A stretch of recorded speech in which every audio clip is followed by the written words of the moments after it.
Hello, everybody, and welcome to Fantasy NBA Today, a sports ethos presentation brought to you by our great partners at FanDuel. My name is Aaron Bruski, and with me, wearing a golden tee hoodie indicating he don't give a bleep, the great Steve, Dr. A. Alexander. Today, we're going to get you guys caught up on a pretty damn big Wednesday night. We saw Peyton Watson go off, Derek Queen go off, Nick Vucevic hit a game winner. Houston battled with Cleveland, and Con Knippel was knippling. And as usual, we will have our guys segment to lead off the show. We'll have our top 6 must-add players from last night. We'll get into the drop zone, do some drop talk. Tonight's slate, we'll have our top 2 streamers of the night, and then we wrap things up with sell high or ride. Doc, how you doing over there, bud? I'm good. I enjoyed last night. I liked the buzzer beater on the great pass from Kobe White to Vooch for the dub. For my Bulls, Brew, you know I've been a diehard Bulls fan for like 3 weeks. A tattoo of Michael Jordan you got. I mean, I have a tattoo. Intense, man.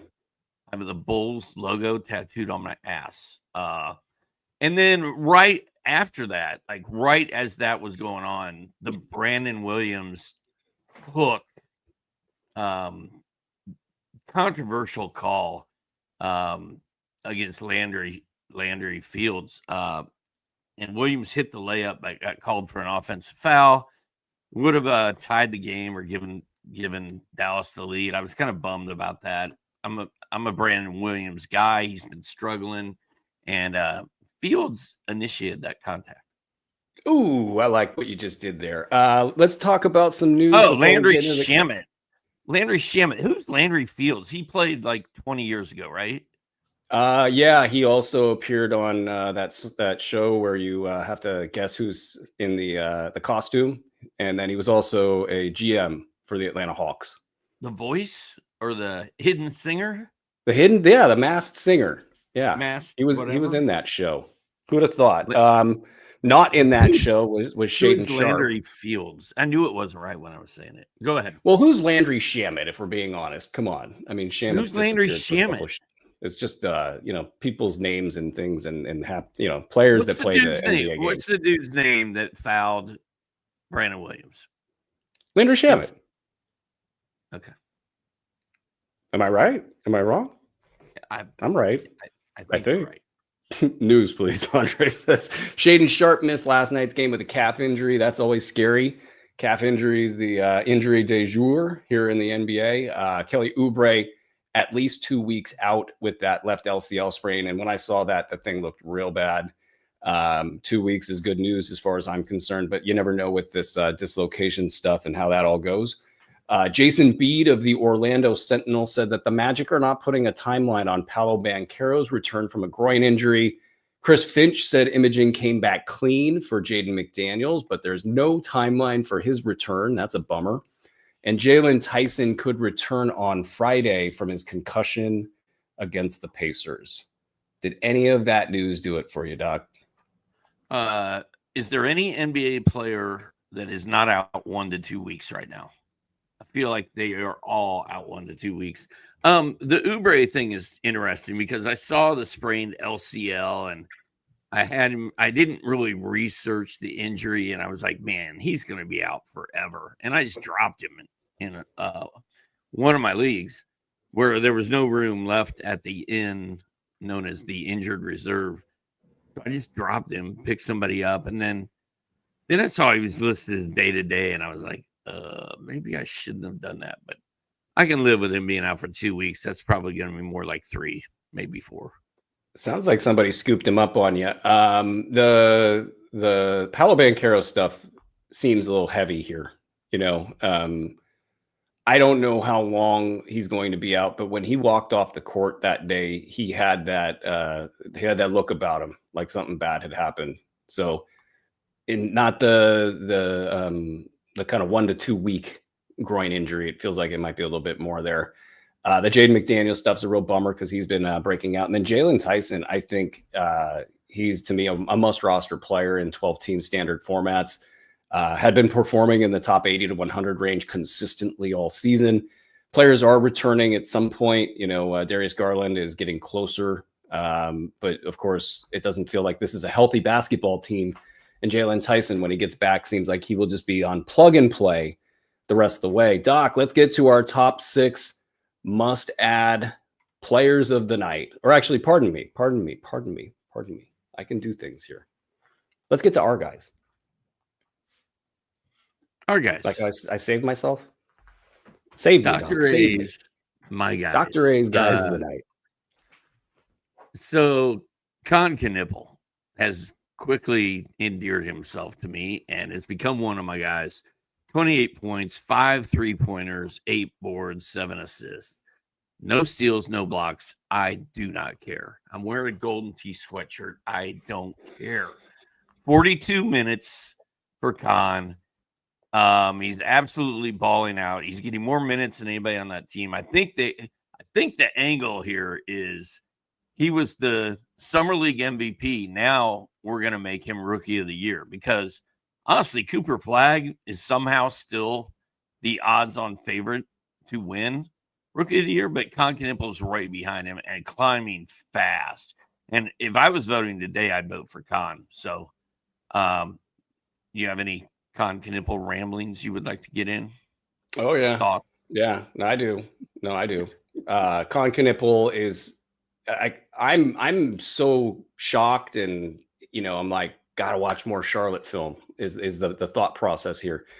And because it's like, how is he how but he's good and he's doing it. And then I did look a little bit deeper, and I thought there is something pretty cool going on in Charlotte for the fantasy assets. And even the ones that I'm about to exclude from that group are having great seasons. So Charlotte's this low-key great fantasy squad. But if you look at Ryan Kalkbrenner and Sion James, their usage is basically the number 11. And that's really, really low. 20 is kind of a middle of the road, or maybe even a good usage rate. 15 is really low. 11 is really low. Moussa Diabate, 15. This is about a third of all the minutes played by the entire Charlotte roster all season. So we're looking at Brandon Miller's return and trying to figure out, well, what's up with Con Knipple? Can he keep this up? He's been a top 60 play on the season. He's played in every game. When we look at rookies in the NBA, we're always kind of shocked if somebody cracks the top 50. Well, Con Knipple is doing that. And the question is can he keep doing that? This is probably going to be a downgrade for Knipple when Brandon Miller returns. But what my point is if there's 4 guys there, you got LaMelo, you got Miles Bridges, and you got Knipple, and you got Brandon Miller. Did I get 4 names there? Not sure if I got 4 names there. When you remove one of them, the other 3 are going to go off. And I think you might even have room for 4 of these guys, because these guys that are playing a ton of minutes for Charlotte are so low usage that it's really working out for Knipple. So, yeah, good on him. And I think given the fact that these guys are going to be playing all season, Kalkbrenner, Sion James, and Moussa Diabate, they don't do anything with the basketball.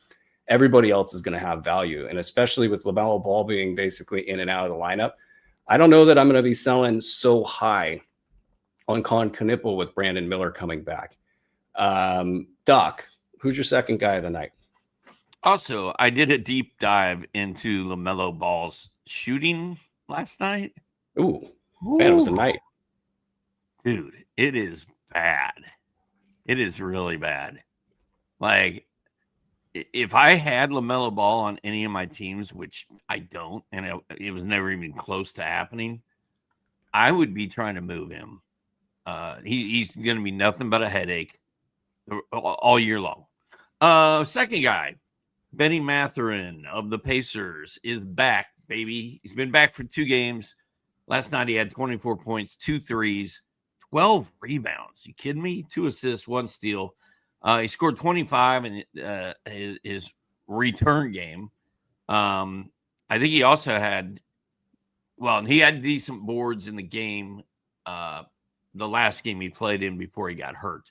So if he starts rebounding, he's going to be a lot easier to live with as a fantasy player. Right now, he's got that reputation kind of as a Julius Randle guy, points and some rebounds and some threes, but no steals, no blocks. and no goodies. But I still think there's time for Mathurin to become one of those guys. Somebody's got to do it. I think when I looked last night, the Pacers didn't have a single player inside of the top 100 for per game value. And then to build off your point for LaMelo Ball, 38.5% shooting on the season for LaMelo Ball, high volume there. I was wrong. Benedict Mathurin made it in the top 100. He's the only one. My second, since you stole Khan from me, my second or first B150 player of the night is a player by the name of Colin Gillespie. He didn't play last night. And one of the reasons I'm bringing him up is I'm sitting there, I'm driving yesterday, and I'm hearing Eddie Johnson of the Phoenix Suns broadcast, longtime NBA TV or NBA radio guy. He's been in the league. He's been around the league his whole life practically. He's talking about Colin Gillespie, and I tweeted this out because I needed folks to hear this. Like, he's been treated like a streamer. He's been treated like a drop guy, blah, blah, blah. When you watch the film on Colin Gillespie, he looks like a starter in the NBA and a starter on the rise. And so go check my Twitter feed at Aaron Bruski. You'll hear what Eddie Johnson, who's not exactly a guy that just doles out the praise left and right, what he thinks of Colin Gillespie. And you guys can get a sense for what we're working with here. And you can take some of that fade that's in the marketplace and you can use it to your advantage. And that was our guys of the night. Hey, I have 3 honorable mentions. Can I just rattle them off real quick? Sure. Absolutely. I wanted to shout out my guy Denny Avdia, 32, 11, 11, 2 steals, a block, and 3 threes. I wanted to shout out Donovan Clingan, 17 points, 21 rebounds, Brew, a steal and 2 blocks. People were asking us if they should cut him not that long ago. 10 of those 21 rebounds were offensive. Like, that is crazy. That is unbelievable. And then last, Pat Spencer, 11 points, 8 boards, 13 assists there in Golden State with none of the starters playing. And also Quentin Post kind of went off. That was it. I just wanted to go to those guys. Yeah, we need a general shout out section here. But let's get into our top 6 must-add players from last night. It was a busy night. It was a fun night. I was really having a lot of fun reading these box scores and getting caught up and listening to the action on the way home in my car. Who's your first must-add player of the night, Doc? I'm going to go with Derek Queen. I just realized I don't have his numbers written 30 down. points, 1 3, 9 boards, 4 assists, 2 steals, 2 blocks. And my note says, who the F you think you are, Nikola Jovic? Wow. Who the F do you think you are? Way to pick it up for me, dude. Dude, I'm here for you, man. That was beautiful. Oh, I said Jovic? Yeah, that's because my dictation software doesn't differentiate between the two. It's great, let me tell you. But Doc, tell me about Derek Queen. Like, what in the hell is going on here? I don't know, but he scores a lot of points and he gets rebounds. And I don't know that Zion Williamson is ever going to play for New Orleans again. I think he will, but I mean, we haven't seen that dude in a while. And Derek Queen is just sort of rolling. I feel like Derek Queen's rolling. I feel like Khan is rolling. I feel like Coward is rolling. And then Cooper Flagg is just kind of floundering in Dallas. I don't know, man. This race is wide I think Derek Queen saw Nikola Jokic and said, "Oh, I'm just going to steal all your superpowers. Now they're mine." And then he frustrated Jokic into 9 turnovers. I mean, I guarantee that I got to watch this game. There's like 2 games I got to watch. I go watch this game, but like they came into New Orleans and didn't care. Denver. That's got to be what this is, right? I mean, New Orleans hung in that game, and I faded Jokic last night because I thought he was going to blow. I thought they were going to blow New Orleans out of the water. Yeah, but they didn't, and Derek Queen had a lot to do with that. So yeah, huge game for him. 2 threes or 2 blocks and a 3-pointer. Hit 12 of 18 shots. He came into that averaging 12.7 boards, 4 assists, 1 steal, 1 block in November. No threes are coming out of him, but they're not coming out of Zion Williamson either. And he's only 17% rostered. Well, that's over at ESPN. 17% roster at ESPN. And a lot of you play in ESPN leagues, I'm sure. So I think Derek Queen is kind of a must-have guy at this point.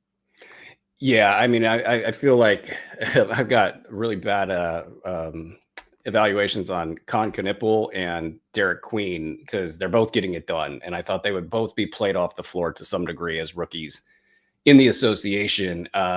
Queen is in a very unique situation. And we've talked about this a lot where he gets to get a full ramp here. They want him on the floor. They want him to play. They want him to prove that they didn't do something crazy during the draft. And they got a long way to go to prove that.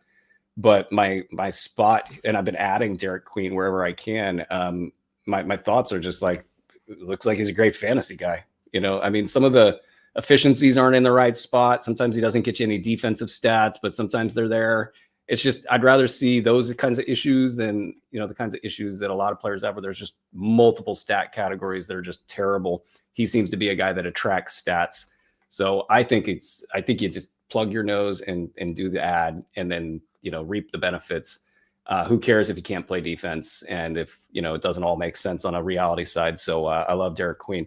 My first must-add player of the night is none other than Bilal Coulibaly. 13 points, 2 triples, 4 boards, 4 assists, 2 blocks on 80+% shooting in 29 minutes.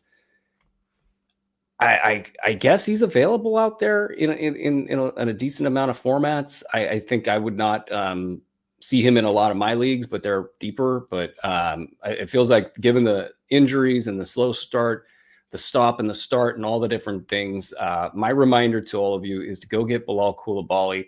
He might get hurt. There might be some bumps because it's Washington, but they are looking for more or something different. They've lost almost every ball game, and they are going to look to somebody like Bilal Coulibaly. And all the commentary from all the writers watching the game was that he looked really, really sharp. So I'm good with Bilal. If you have anything there, feel free, Doc. But also, who's your next must-add player of the night?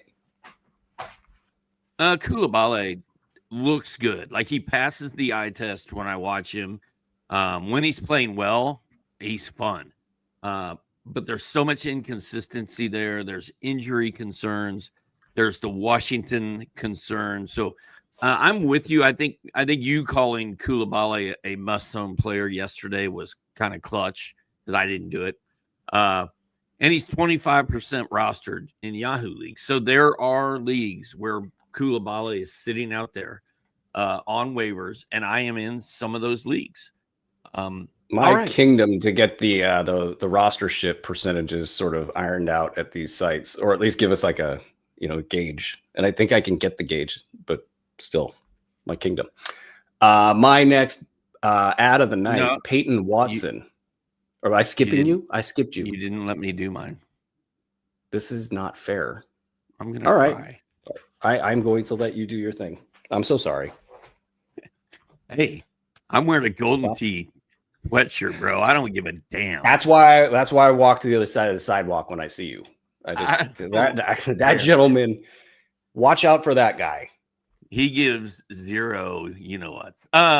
DeAndre Hunter, the Cleveland Cavaliers forward, is 34% rostered in Yahoo.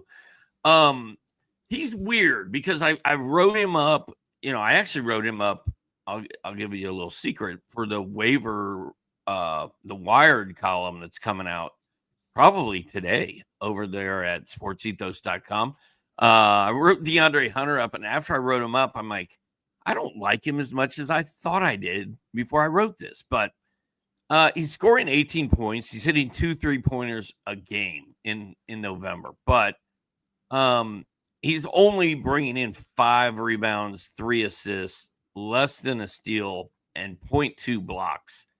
So that's kind of weak. But it's not easy to find guys on the waiver wire that score that many points. So 18 points and 2 threes. Maybe the goodies will pour in later on. But and he's not that widely available. I just know he had another good game last night. And I feel like Hunter's sitting out there in a lot of leagues and probably shouldn't be. I mean, he's got as much of a shot of being good this year as he was last year, and they need him. And it seems like as much as he can stay healthy, he's just going to get all he can eat there. Cleveland, not the stacked team that they were last season, and already dealing with injury issues. I'll spin us over to Denver for Peyton Watson. He had a huge night last night, and even Cam Johnson was good too. 34.4 minutes, 32 points, 5 triples, 12 boards, 3 assists, 1 steal. Have a game, feller. This was against New Orleans, so we got to kind of keep that in mind. But I mean, playing with Nikola Jokic and you're the 4th potential, option on a team in a given night, it feels like this is possible on any given night. And the fact that he gets you other stuff, he didn't in this game. He didn't get you the blocks that you would expect. So he's a little bit all over the board. But I think with the upside, he's usually a top 150 guy in about 24 minutes. So give him the extra 5 minutes and just count your additional 25 to 50 ranks as you go. Who else you got, Doc? Najee Marshall, another DeAndre Hunter, Julius Randle type of guy. So he had a fun 23 points and 5 boards for the Mavs last night. And he's got games of 28 points and 30 points this season. But, his November average, I think going into last night's game, was 13 points, 5 boards, 2 assists, 1 steal, 1 3-pointer.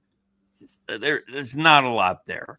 But somebody's got to score for Dallas. Marshall appears to be emerging a little bit right now. And I think now is a good time to think about scooping him up, especially if you're just struggling in points. Marshall could go on a tear here. He's 17% rostered. Not a great fantasy player, but he's up and coming right now, and this might be the right time to get him. Look, if the Mavs could hit their free throws, I'm looking at their team right now, and they just don't hit free throws. Najee Marshall, 73%, 6.5 attempts per game. That's what's keeping him out of the top 150 right now. He's got 17 points over his last 4 games. That free throw sample last 4 games as well. But these numbers are kind of okay. Like 17 points, 6 boards, a 3.5, and it gets bad from there. And probably going to do a little bit better in assist, steals, and blocks than the nada, for the most part that he's got right now. He's done this in the past, and if he's showing that he's going to start heating up, I think you kind of got to respect the fact that Najee Marshall has a top 75 run in him, even if it's just for a couple weeks. So some attention there for sure. My last must-add player of the night is not a must-add player, just depending upon your format. Jay Huff scored 20 points with 4 bombs, 5 boards, 4 assists, and 3 blocks. I can't quit you, baby. I love Jay Huff so much. We turned us into an a cappella band here. Jay Huff, I can't tell you he's going to do it again, but this is the Jay Huff that I envisioned many years that's ago. the thing. Yes, like that line, like when I was thinking about Jay Huff this summer, that line from last night was what I saw. And I saw it night after night after night in Indy, and we've gotten it one time.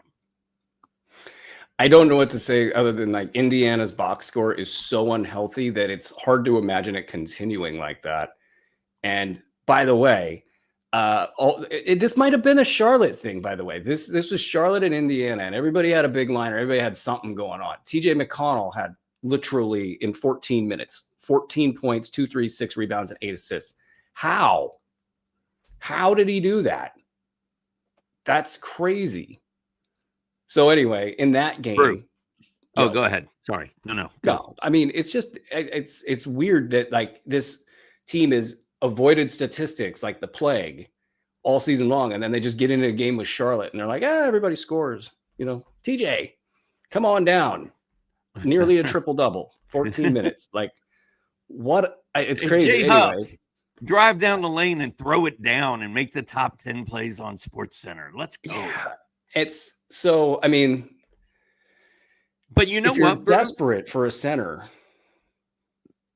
that the Indy had not won a game in like a month. They were Something's not 1 in right there. And it they feels were like 1 in that we might 14. be on the verge of a fantasy topic that seems like hard to even conjure right now, given everybody sucks.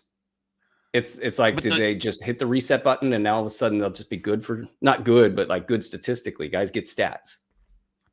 here's my thing. The fact that Jay Huff went off in that game and the Pacers actually won a game, maybe if they're unless they're just completely tanking and trying to lose every night, maybe Rick Carlisle is going to be like, Jay Huff looked pretty good last night. Maybe I should play him instead of Isaiah,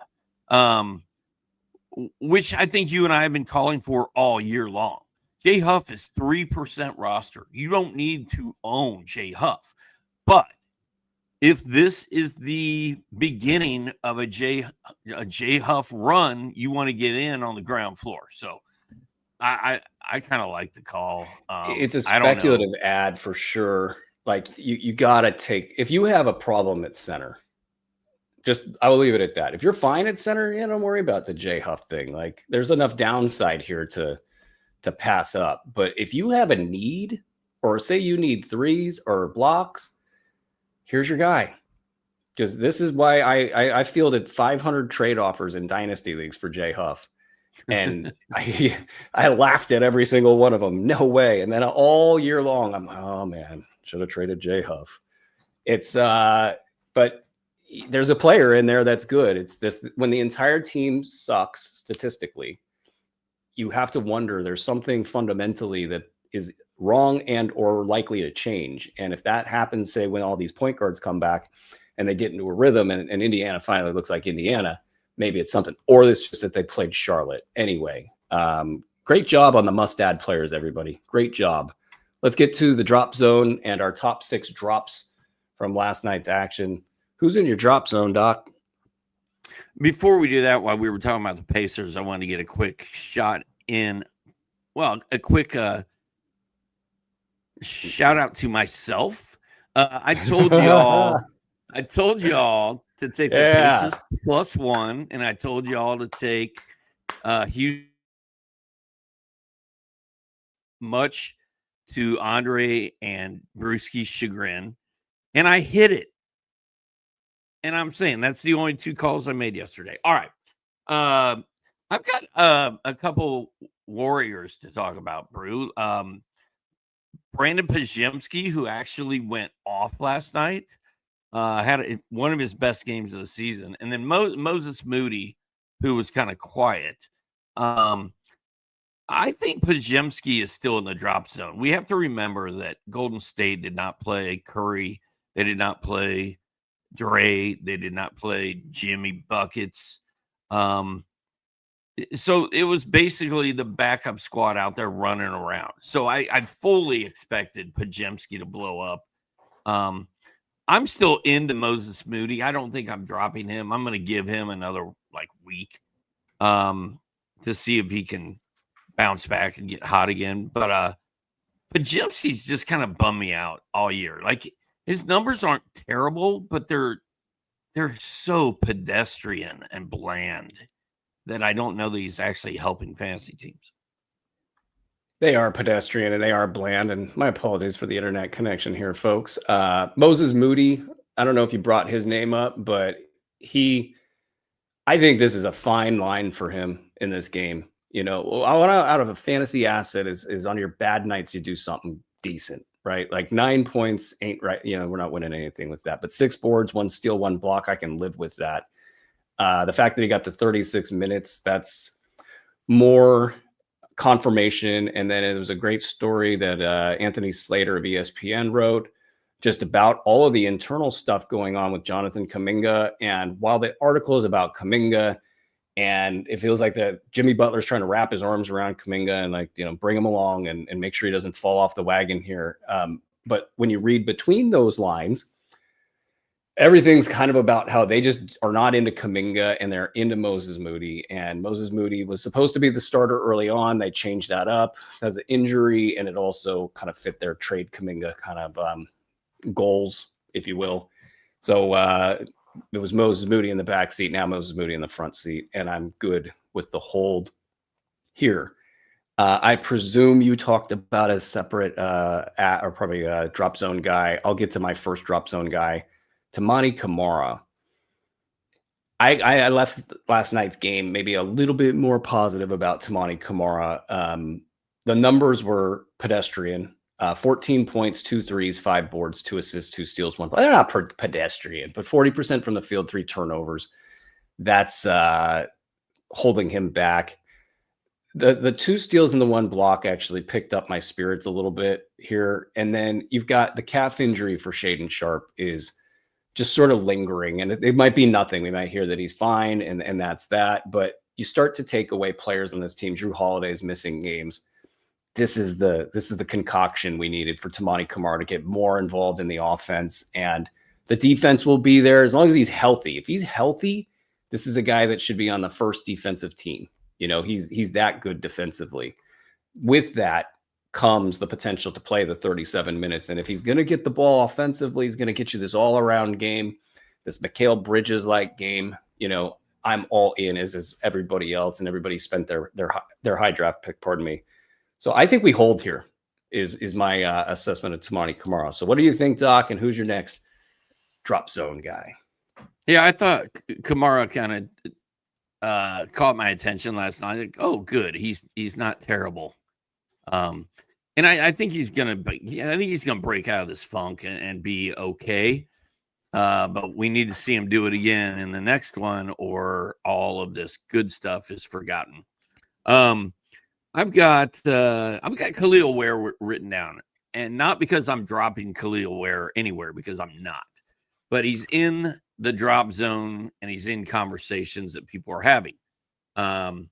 Dude had 7 points and 16 rebounds last night. That is very exciting. Dude also shot 3 of 10 from the field, 0 of 3 from three-point land, did not have a block, did not have a steal, and only played 19 minutes with Bam Adebayo back in action. There was a time when Khalil Ware, November 2nd and November 3rd, played 12 minutes and 18 minutes. And I was like, oh, boy, I've made a huge mistake.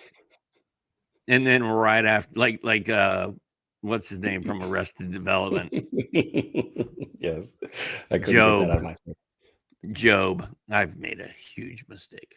So those 2 games were heartbreaking, really. I was like, oh, my God. You know, I went all in on Khalil Ware, and now he's going to get 15 minutes a night. But then he went 27, 30, 23, 34, 28, 35, 31. And then last night we were back at 19.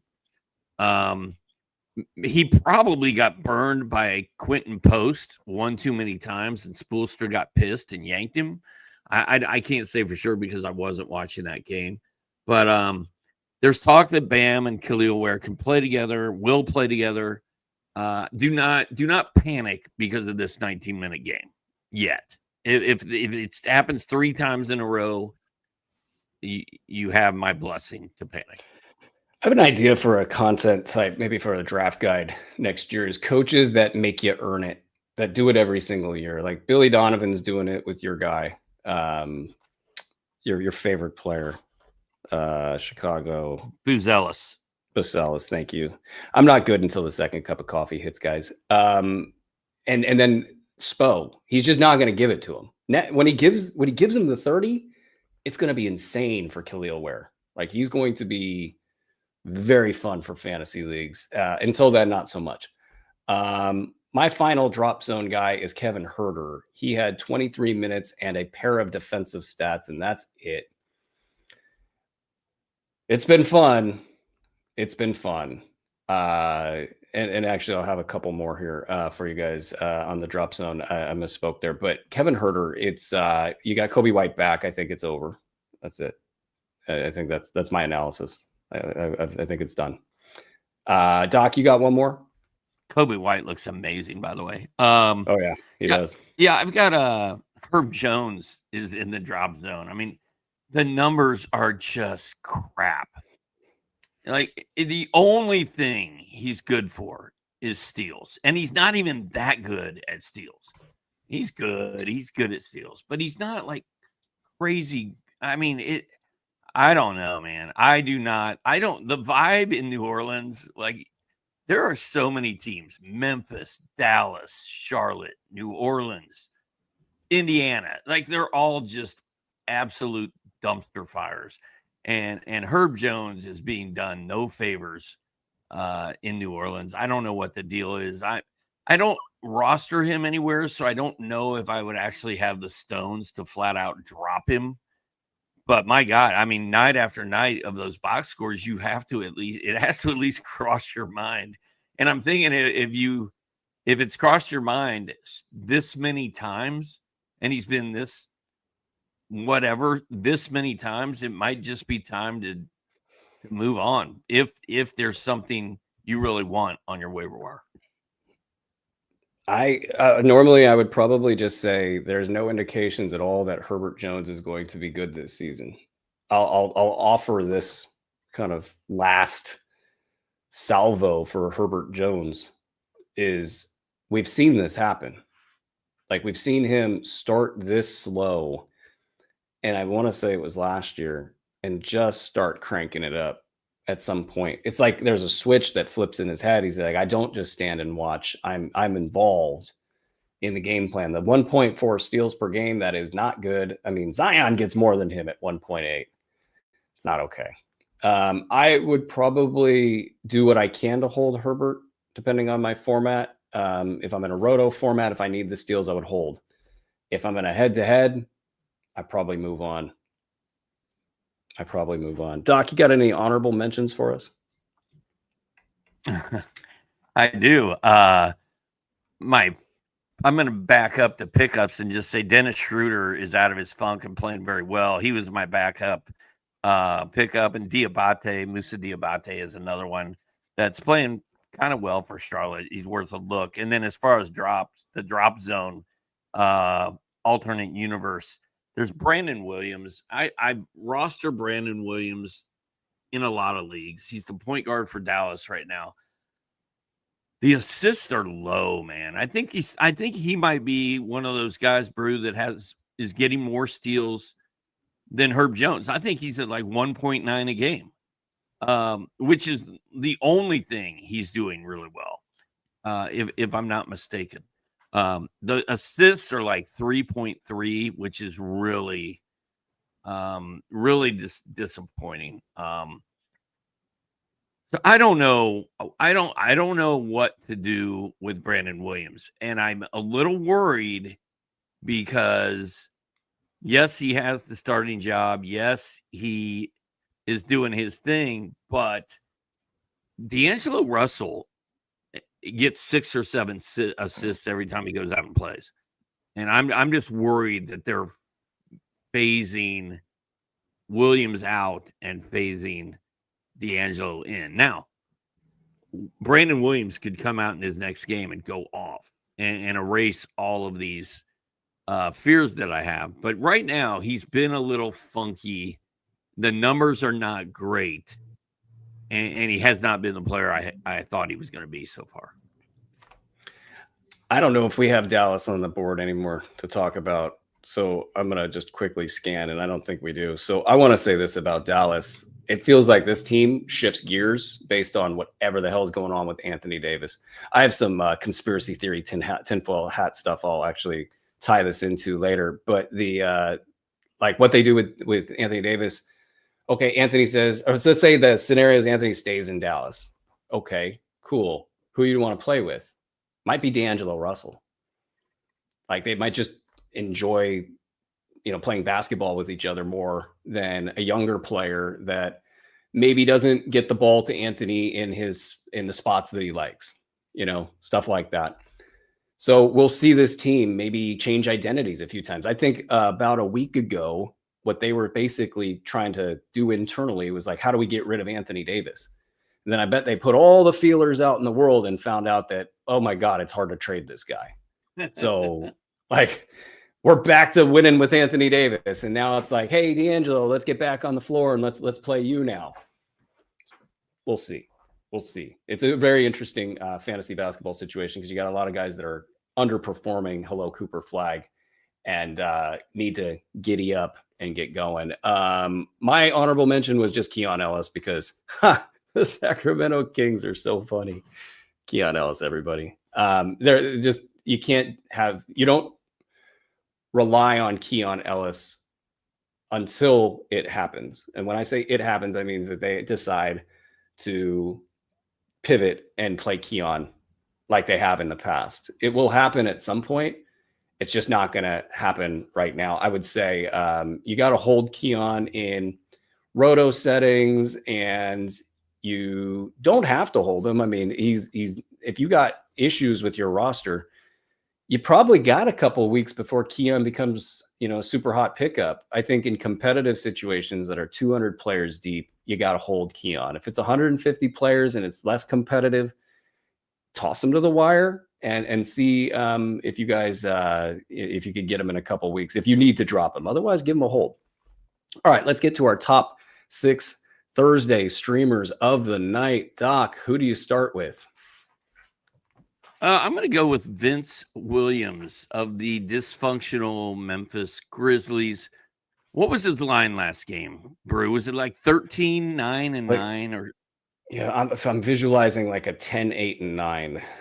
It was something like that. It was a very near triple double. He's super cheap on FanDuel. He's in my FanDuel lineup tonight. He's super available. I mean, I have not. Let me look at that real quick. He's very available. It was what he did on Tuesday, a flash in the pan, and will he possibly do it again tonight? I have no idea. 17% rostered at Yahoo. I just think there's very few games tonight. When we did the week ahead last Friday, we told you like you're going to have to dig for streamers on Thursday. And it's true. There's hardly anybody playing tonight. So Vince Williams is definitely in play tonight, and I'm going to roll the dice on him. Super available, Vince Williams. My streamer of the night, my top streamer of the night is Bogdan Bogdanovic with top 80 to 100 value over the last 3 games. He's got a ton of minutes. It's old bogey stuff. The rule with bogey is if he's healthy, he'll be good. If he's not healthy, he won't be. And it looks like he's healthy and they need him. And I think he should probably be rostered in most standard formats, but probably not. And a perfect streamer as a result. Doc, what do you think of that? And if not anything, what do you have for your next streamer? You stole bogey from me. I'm not very happy about it in our pregame meeting, but it's cool. It's cool. Which needs to be filmed, by the way. We share. It really should have been put on tape for y'all. It is some hilarity, but I'm gonna go. I do like bogey with all these guys hurt. I think he's a decent play. I'm going with Tristan De Silva. His last 3 games. What's that? Lowercase d. I'm so sorry. I'm just lowercase d. It is confusing when you're trying to write. 22 points, 13 points, 15 points in his last 3 games. Solid boards, like 6 boards a night. Solid steals. He had 3 in one game, 1 in the other. Hitting a ton of threes. He has 10 threes over his last 3 games. Paulo Banchero ain't coming back anytime soon. And De Silva's sort of coming on. I think De Silva, he's locked into my FanDuel lineup. And if I need to stream somewhere and he's available, I am going to pick him up. Look, it's happening. I didn't ever think it could, but he's got 2 combined defensive stats over his last 3 games. He's got 3.3 triples over his last 3 games. He's becoming that dude. And he's always been good enough, right? Like, you've been a Tristan De Silva guy forever. And it's just where are the steals, where are the blocks? When it gets bad real quick. It ain't been bad. So that is a great streamer if you can get your hands on him. 18% rostered. 18. That's got to equate 60% or something in reality of leagues that are active. We'll have this conversation every time, all day, every year. We got. I had to pick a Spur because there's so many good Spurs. Any Spurs. David Robinson. We won't fix the ownership numbers on the show. Yes, we will, Andre. We are the people. We will march. I tell you. Harrison Barnes, everybody. Harrison Barnes. You know what? I will call the senator, Harrison Barnes. He will take my inquiry. He will forward it up the chain, and we will get this fixed, people. We will get this fixed. Harrison Barnes is my pick because it's fixable. But Harrison Barnes is my pick because he's been a badass the entire time, all season long, but especially with Victor Wembanyama out. It's a comfort zone, too, that he has with De'Aaron Fox playing with him all those years. This one just makes perfect sense. I like the upside of Devin Vassell. Keldon Johnson's going to take the ball and he's going to shoot. He's going to be up there in, kind of 18 points land. But Harry B, I think, can get you 15 and 8 with a couple other goodies, and you just set it and forget it. Available in a ton of leagues. So Harrison Barnes is my second best streamer of the night. Doc, do you have another streamer for us? Harry B, by the way, is in my FanDuel lineup. And I'm predicting a Luke Cornett explosion tonight. Like, the fantasy world is so mad at Luke Cornett after what happened 2 days ago in his last start when he did nothing. I'm sure one of y'all wrote a letter to Harry B about this, by the way. Like the Cornett thing pissed off fantasy land. Yeah, I'm not sure that it's possible for him to suck that bad again. So I think Cornett's going to come out and try to go off. And if he's bad tonight, cut and move on and maybe never again. My last one is Wendell Carter Jr. of the Orlando Magic. He's been good, man. We talked about him yesterday. He's not fabulous. He's not going to break the bank. He's probably not going to win you your league. But he might help. He's been kind of fun, and 36% rostered. So I don't know. That probably means he's not available in most leagues, but it's worth checking on to see. But he's just been solid, and Kamla's got him on his roster in this one league I'm looking at.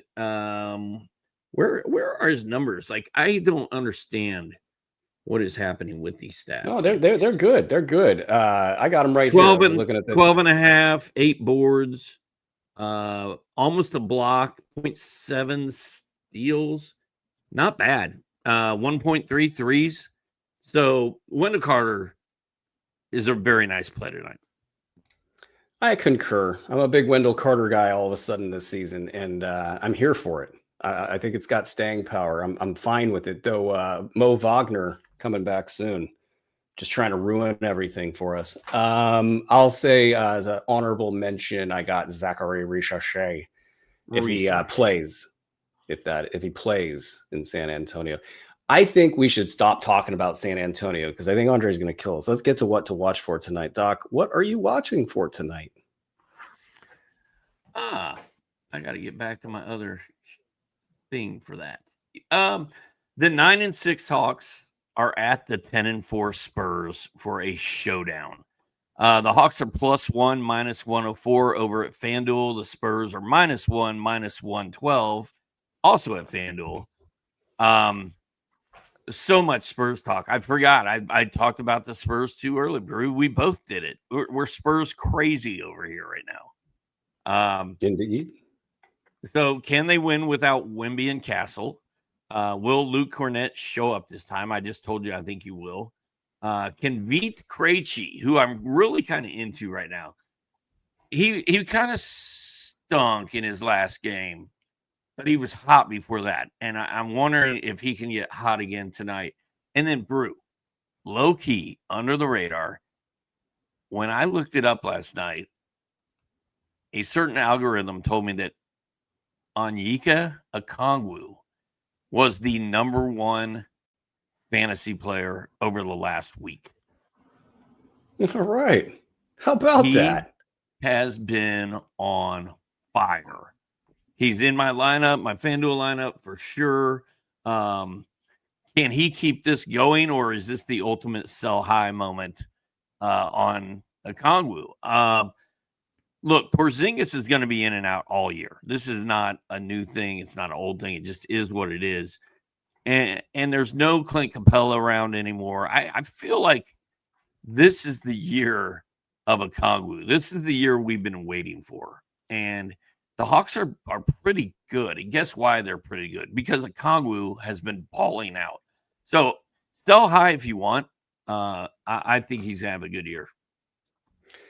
The numbers will take a dip when Trae Young comes back. And if you see Kristaps Porzingis playing a ton, then yeah, I think it's going to hurt him. But, you know, there's something to be said about these big men that come into the league and then they eventually get the skills that they didn't have previously. We're seeing it with Jalen Duren. We're seeing it with Onyeka Okongwu. His jump shot is way more pure than it's ever been. So now he's got all sorts of different tools and it's working out for him in fantasy leagues.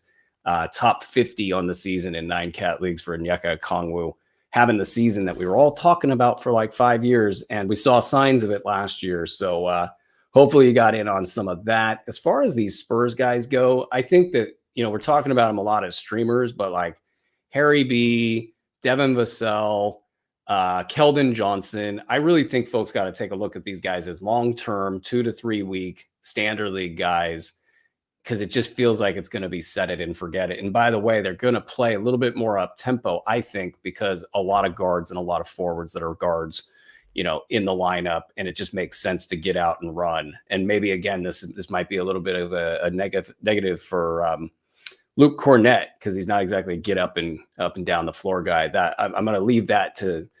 I'm watching Cornett for at least another game just to see kind of how this looks, and if it's anything of a normal performance, then I'm probably going to be advising a hold for folks that have a need at the center position. And I'll leave that at that. Doc, you looked like you wanted to jump in, but maybe not. I'm not sure.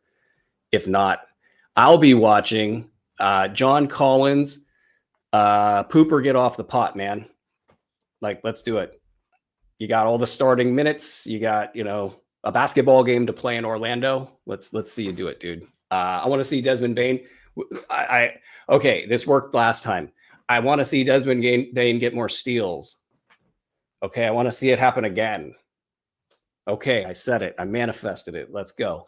The Kings and the Grizzlies, I'm not that interested in this, but I just have this little conspiracy theory in my head is like Domantas Sabonis taking time off with his knee. Jaren Jackson's just missing games. Ja Morant's missing games. You had this unprecedented trade for Luka Doncic, and now you have another big domino that needs to fall, and that's Anthony Davis. And so he's got this massive contract. Zach LaVine is coming off the bench. You know, like, what is this, like a preparation for a massive trade? Like, how many teams need to be involved to move an Anthony Davis? Like, I think you might see if there is a trade to be had, how does that have to work? You know, it feels like there's got to be a lot of teams involved, and all these guys are just missing time. Anyway, Keegan Murray comes back, and we're going to see the Kings hopefully normalize a little bit on that front. So we'll watch the rotations there. Keegan, I think, is a must-roster player. Just the pure amount of money that they've committed to him alone makes this true for me. We've seen him struggle in head-to-head formats for sure, because these numbers aren't as poppy. They're a little bit more roto-friendly. And then, of course, he doesn't shoot the ball. Of course, last year, they kind of screwed his development up. So we'll see how this goes. But his position, there's nobody else on the team that can play his position. Precious is there, but he can't do what Keegan does. So he's got a role that's locked in. So we'll watch how the Kings kind of move around that development. And they are imploding, as is Memphis. So that could be fun, too. I will be watching the Philadelphia game, Doc, and just seeing what's up with Andre Drummond. How many minutes can he handle? If Joel Embiid is playing, what does that look like? And Milwaukee without Giannis, just kind of getting a feel for the post-Giannis scenario there. We don't have a Kevin Porter in the mix, but that's really, to me, kind of almost inconsequential. I just want to see what they look like without Giannis always, so we can gauge the post-Giannis scenario whenever that hits in Memphis. Betting-wise, Doc, I don't know if you got anything on the board, but I kind of like the Clippers tonight. Plus 5.5, minus 106 on the money line, plus 180. That's the money. That's minus 106 on the plus 5.5. I can read. I think they've lost enough this season to be desperate in this game. And I think Who are they playing? They're playing Orlando in Orlando. Orlando kind of getting some good vibes right now, maybe a little bit overvalued in this matchup. It's more of a hunch that the Clippers don't want to lose any more ball games. They're pretty motivated right now. They got to get to the next segment with Kawhi Leonard back. Otherwise, this whole thing blows up and it's all for naught. And I don't think they're ready to go there. So I think they're going to have a little bit more motivation than the Orlando Magic. And I also like the Sixers -2.5 in Milwaukee. They haven't won as many games as they've kind of deserved to win. And I think that they will want to take advantage of a Bucks team without Giannis. And I don't think they're going to fall prey to the old injured star theory on the Milwaukee side. So those are the two plays I like. Let's get into our final segment, sell high or ride. I like it a lot. Trey Murphy is a number 7 producer. Do you sell high or ride? Before I say that, I mentioned the Hawks Spurs line, but I did not pick a winner. I'm going to go with the Hawks on the road in that one. It just feels like San Antonio was supposed to lose without their guys. So we'll see. Trey Murphy, I'm riding him. I was so high on him, drafting him early everywhere. I miss he's like the Lone Ranger, and Brandon Williams is Tano. Like, I was taking those two guys back to back in every draft. And Tonto has been on the shelf for a long time, and we need to get Brandon Miller back. But I'm not moving Trey Murphy, even though he's on a sinking Titanic. Yeah, I'm not either. And by the way, these are last 2 weeks rankings for 8 cat leagues.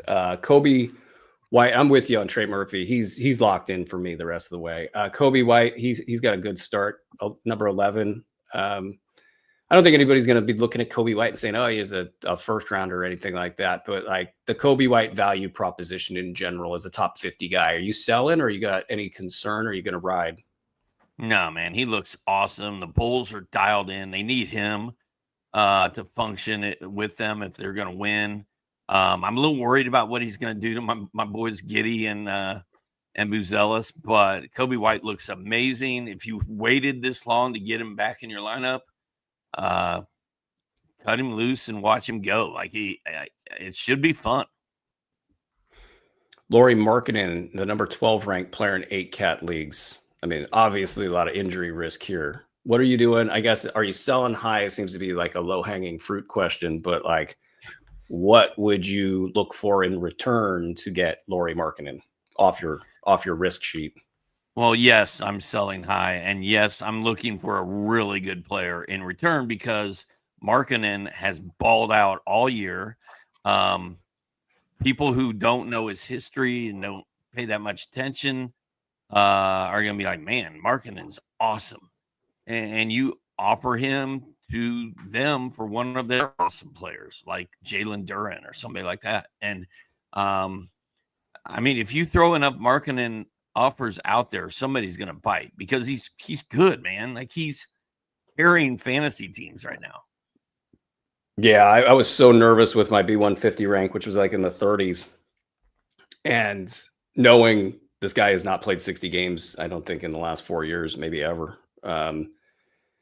So yeah, no, I think the number to beat for Lauri Markkanen for me is like something like in the 40 to 50 range. Like I know you could maybe get better than this and start higher than this, but like if somebody offered me a solid top 40, it would be hard for me to turn down.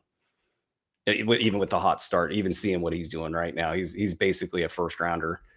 I might regret that, but say like 30 could look real good there. Michael Porter Jr., he's been number 18 over the last 2 weeks. More or less a solid start to the fantasy season. Not a lot of complaints there. It's Brooklyn, though. So what are you doing here?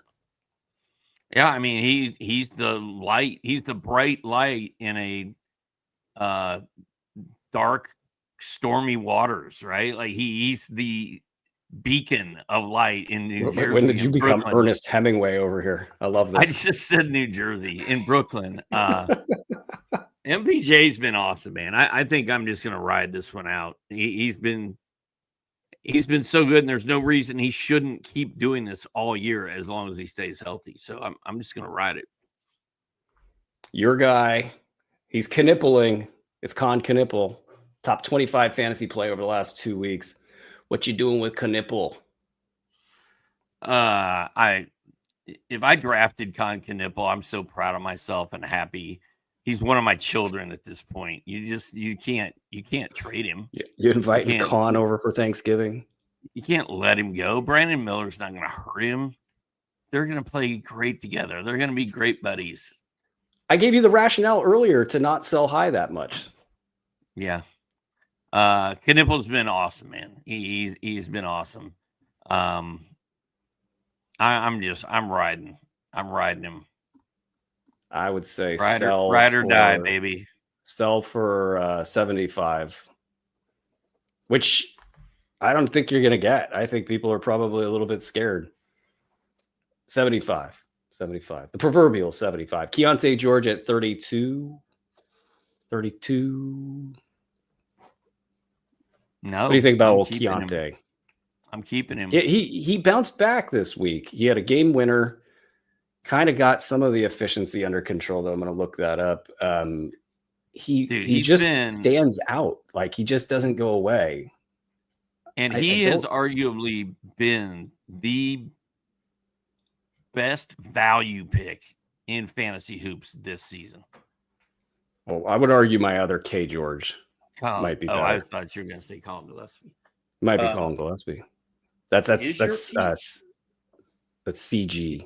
Not KG. Is your K George better than this K George? I'll tell you in 2 seconds here. There's a battle between the K Georges. Nope. Your K George is better than my K George. So there you go. He's not really my K George, but in this case he is, because I like winning. I like dubs. I'm wearing a Golden Tee shirt. I don't give a ish. This is true. Yeah, your K George beats my K George. All right, fine. There's a lot of season to go, though. We got. He's been amazing. I would sell Keontae George for maybe a top 60 guy, just on the threat of Utah being weird and field goal percentage. If that matters to you, that would be another thing. I'm just concerned, does the bottom fall out as the team gets injured? It's nice to have Lauri Markkanen on the floor. Like, it bails you out of a lot of bad stuff. And that's been true. The problem with Keontae George. So, and like a floor for Keontae George, it might be top 75, but that I think presumes that Lauri Markkanen plays 2/3 of the season. After that, it's all bets are off, and it could get all crazy in Utah. And we won't care in terms of that evaluation. Emmanuel quickly kind of got it going. He's number 33 over the last 2 weeks. Are you riding or are you selling? I think I'm going to sell. I don't trust him. I feel like he's injured a lot. He plays in Toronto. I never see them play. I think I'm moving Emmanuel quickly. I'm looking for a top 40 guy in return. I could be wrong. I mean, Quickly could do this all year. I don't know why I trust Keontae George. I don't trust Emmanuel Quickly. I have an explanation for that. But I'm not Toronto and its group of merry minstrels like Brandon Ingram and RJ Barrett is turning back into RJ Barrett this season. I don't know if you've noticed that. Yeah, the group of merry minstrels, and it's they don't show Canadian games in Dahlonega. You only get one. You only get one option. They're always playing somebody I don't care about. I don't care. Emmanuel Quickly has a big RJ Barrett issue. These two are kind of on a pendulum here, and I would sell high here, and then in a couple of weeks when Quickly has a bad couple of weeks, I would buy low. He's going to just swing back and forth on this list. Buy low, sell high. Sell, Mortimer, sell. Isaiah Hartenstein, number 40 on this list. Yes. Look it up, children. Hartenstein, 40. It's like an instant sell high. I think I'm moving him. J-Dub's coming back. You still got to play next to Chet. I got a good one for you. Cruising through the league. Yeah, Hartenstein's kind of an easy sell high. Julius Randle's number 46 over the last 2 weeks. It felt higher. Like it felt like a continuation of his late first round start, Julius Randle, but a little bit of a slide. Are you buying Julius Randle as this kind of a guy? Man, I don't know. I don't have him on any rosters. I haven't looked at him very closely. I know he's playing very well. Somebody asked me top 20 on the season. Somebody asked me in my Q&A with Dr. A, they're like, is Julius Randle good? Like, that was the whole question. I was like, I don't know. That's good. It's sort of like when you ask Bruski if he loves Derek Queen. He's like, I don't know. I have no idea. Although I think you love it now. I think I do, but I'm not sure. It seems like Julius Randle is good now. I'm very skeptical of all of this. I'm so skeptical. I'm like, I do think Julius Randle learned how to play in Minnesota. Like he stopped doing the New York crap. So good job on that, Julius. But like, this is the first month of the season. You know, how many times have we had a first month of the season thing, whatever it is, happen, and then it just doesn't happen at all the rest of the way? Like I'm firmly in sell high for Julius Randle, though it appears like he's cruising to this top 20 to 30. I'd say 30 value when these percentages start to normalize a little bit. It's sell high territory, guys. You might get a 25 out of this. You might get a 35 out of this. I would go as low as 45, 50 to get out of the dip. I think the dip will be top 75 for Randle. That will be at its worst, probably. But if the efficiencies go to crap, it gets bad fast for him. So I think there's profit to be made. Send me your deals for Julius Randle. I will personally stamp them. And then you can do with that what you will. Do you have one of those rubber stamps with the little foam ink thing on your desk? I need one, but no, I don't. Yeah. But mail me your trade offers. I will get a stamp. I will stamp them. I will send them back. Oh yes, I will. You will have it notarized. Send them to 123 Main Street in some place, upstate New York. I think that's going to do it. Oh no, we got one more. AJ Mitchell. Well, I wanted to do Ryan Rollins real quick. Okay, do Ryan Rollins real quick. Number Ryan 53 Rollins, over the last 2 I weeks. had him written up because I was going to talk about the Bucks. I think Ryan Rollins is going to go off tonight. And then I think if you have him on your roster, you sell him for everything you can get before KPJ comes back and ruins this. Because I don't think Ryan Rollins' value is going to completely go away, but it's going to take a hit when KPJ comes back. Rollins has been kind of up and down a little bit lately. I think you sell Ryan Rollins and you roll. Is it a top 75 somewhere in there? Maybe you could get a top 60 or a top 50 if people don't realize that KPJ is coming back. But I'm selling Ryan Rollins, but I want him to go off tonight before I do it. And then AJ Mitchell, Jalen Williams is going to be back anytime now. And I think AJ Mitchell's beautiful season that he's had up to this point is all going to go out the window. So I think you move him after his next good game.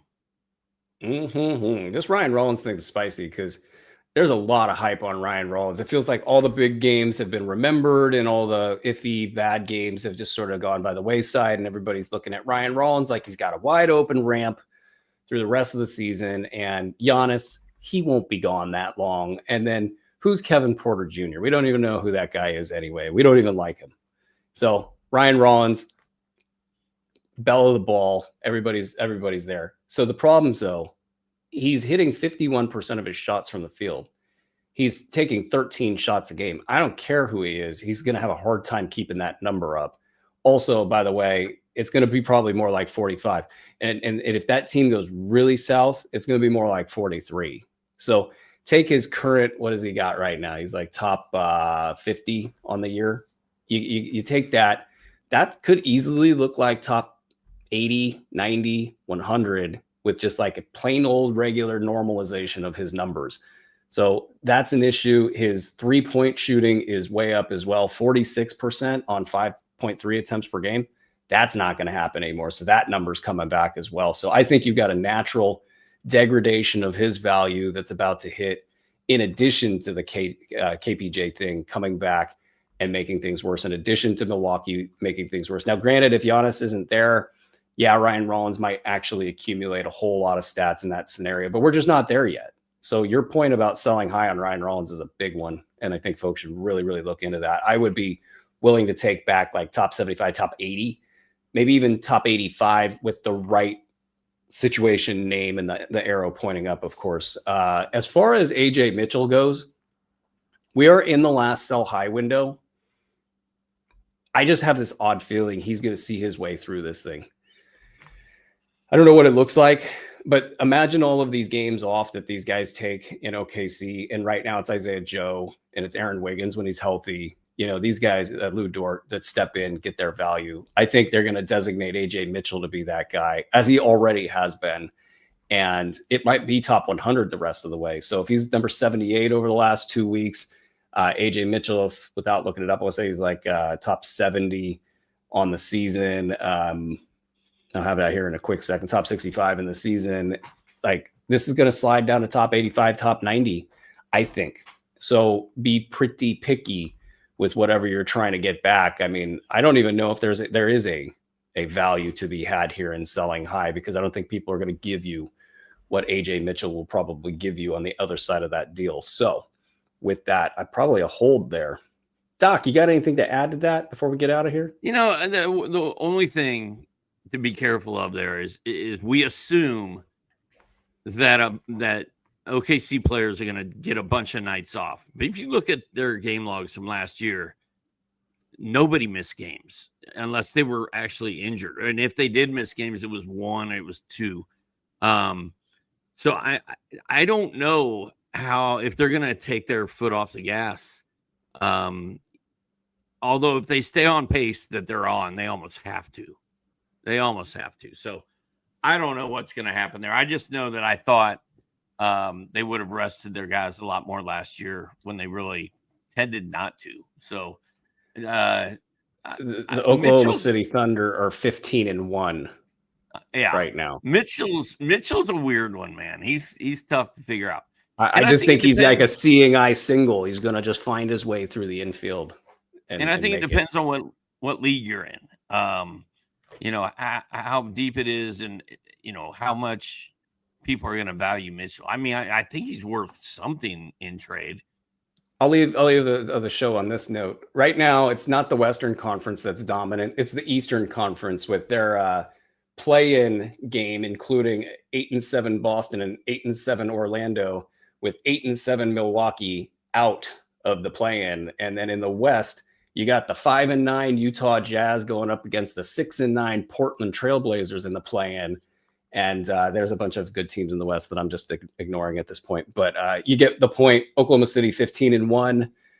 They might rest some guys at some point. If they pass the 96 Bulls, was it the 96 or the 98 Bulls? 98, whatever team won 73 games. And the Warriors passed them, right? Who won the most in the NBA? It's the Warriors. Dude, I called Landry Shamet Landry Fields. So don't. I shouldn't be asking a guy with a golden t-shirt anything. Okay, got it. I'm wearing. That's going to do it for today's.